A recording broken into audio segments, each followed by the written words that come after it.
Bro, to be frank, first time ஒரே டேக்ல video எடுத்து கம்ப்ளீட் பண்ண போறேன்.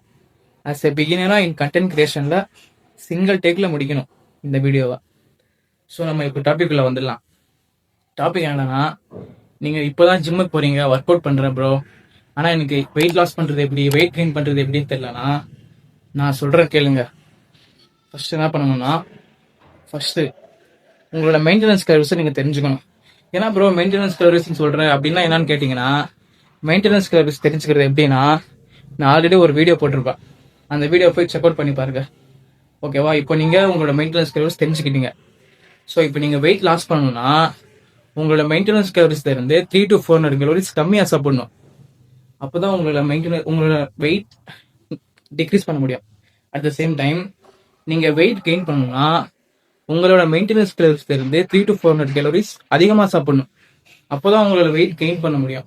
இதுதான் சிம்பிளா கலோரிஸ் டெபிஷியட், கலோரிஸ் சர்ப்ளஸ்ன்னு சொல்லுவாங்க. இந்த இன்ஃபர்மேஷன் கொடுத்த எனக்கு ஒரு ஃபாலோ மட்டும் பண்ணிக்கோங்க.